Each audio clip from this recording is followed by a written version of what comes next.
Good evening, everybody. This is Prasanna Krishna here. We'll continue from where we left off yesterday. We are on week 4, day 23, and the quality for the week is peace. And specifically, we'll discuss about experiencing peace through humility. That's what we're going to talk about today. So again, welcome on board. Yeah, before we start, I think a gentle reminder to everybody that we should try to share the masterclasses of Daji and about being heartful every day with all abhyasis, with your friends and family, so that more and more people can understand, know about this. So request one and all to share both the masterclasses to new seekers and being heartful every day to fellow abhyasis.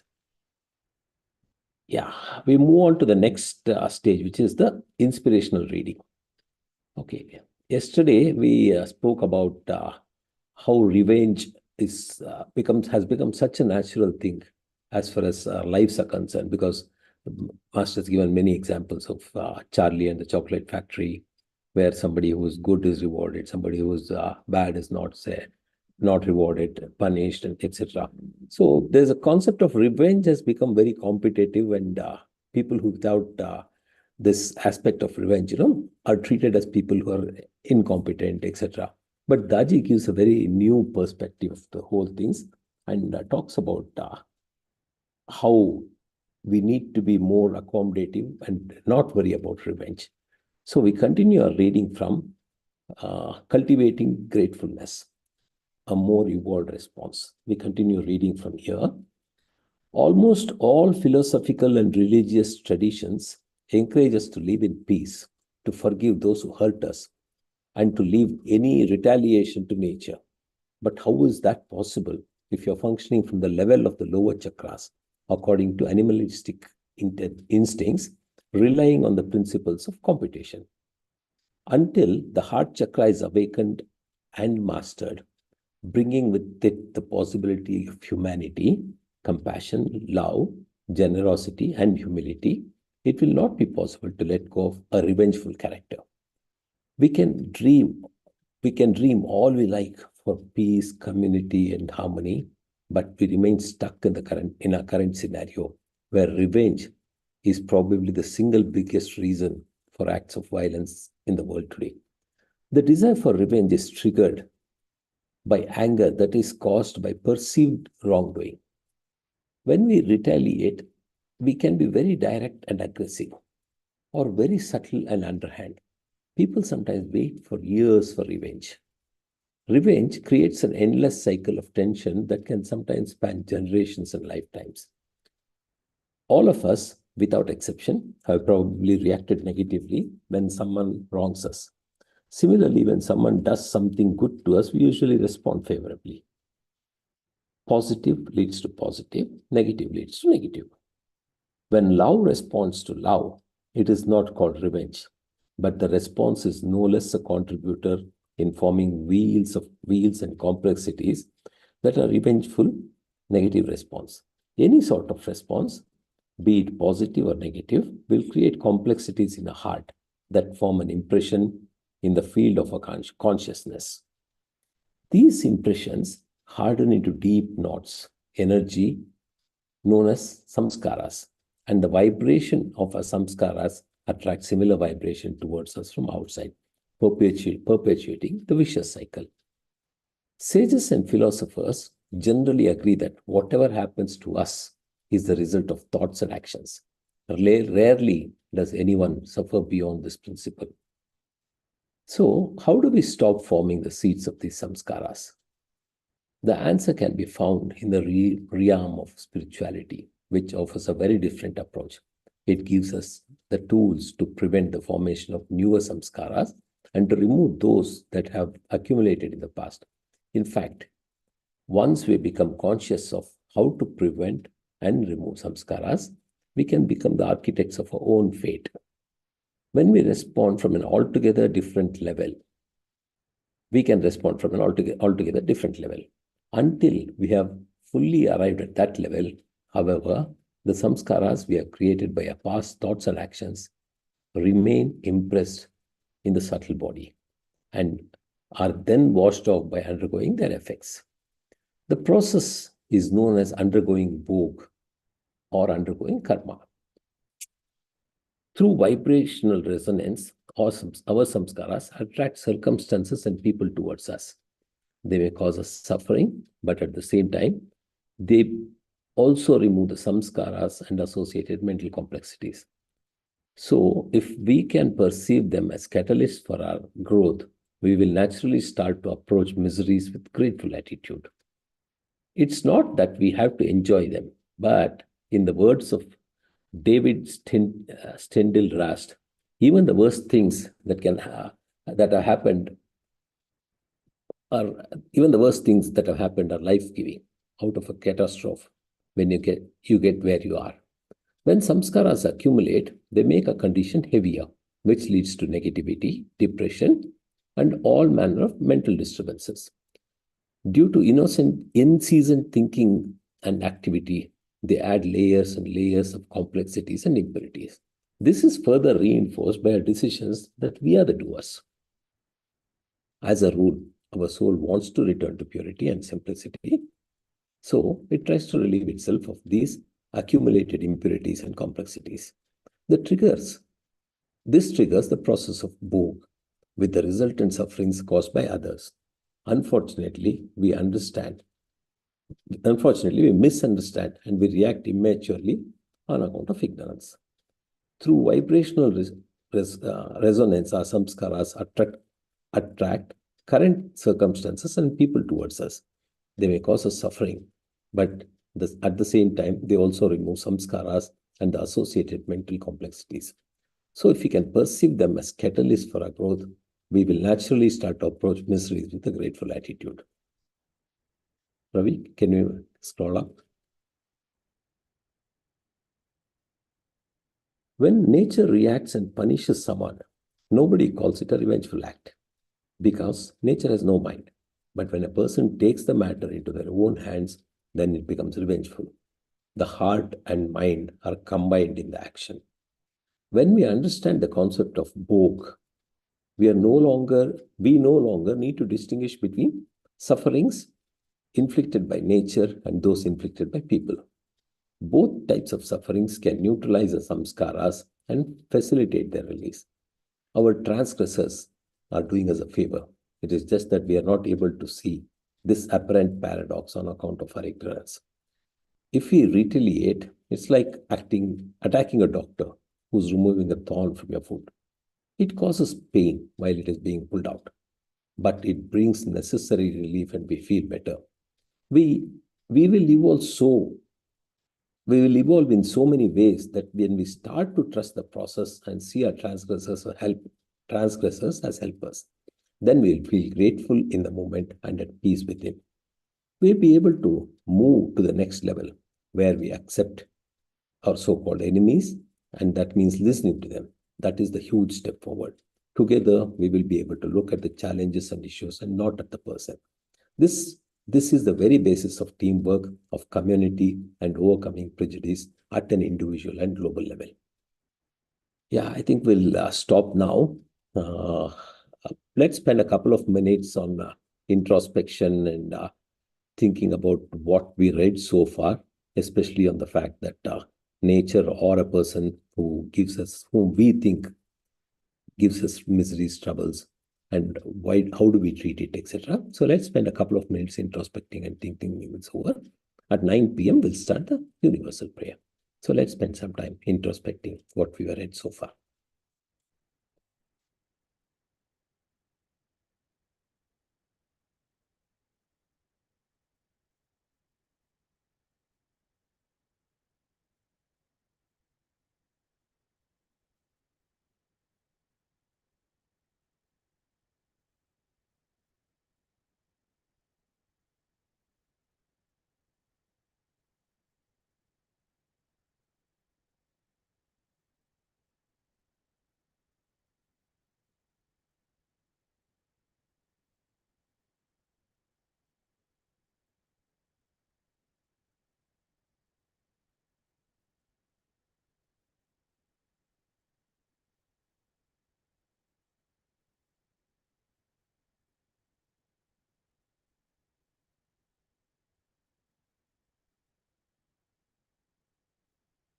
Okay, it's time for universal prayer.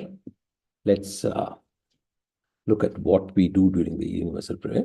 We sit comfortably in a very prayerful attitude and pray that all brothers and sisters are being filled with love and devotion, and real faith is growing stronger in them. I'll just repeat that. All brothers and sisters are being filled with love and devotion, and real faith is growing stronger in them. हम ये सोच के प्रार्थना से भाव से बैठेंगे कि सभी भाई बहन प्रेम और भक्ति से भर रहे हैं और उनमें सच्ची श्रद्धा दृढ़ होती जा रही है। सभी भाई बहन प्रेम और भक्ति से भर रहे हैं और उनमें सच्ची श्रद्धा दृढ़ होती जा रही है। So like we discussed, it's the attitude of prayerfulness that's important during this process. Let's very prayerfully sit for the next 15 minutes.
We can gently open our eyes while trying to retain the prayerful condition which has been endowed on us.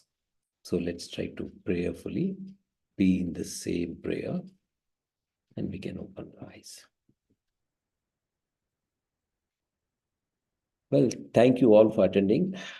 Just a gentle reminder that we'll meet again at 6 a.m. tomorrow. And during the rest of the day, I think we should all do a prayer before going to bed with reflecting on the activities we did over the day, especially paying attention to unintentional errors or mistakes which could have happened from our side, and beg for forgiveness and say, and the only form of repentance allowed is, we'll not repeat it again. Let's take with that resolve. So see you all tomorrow. Good night.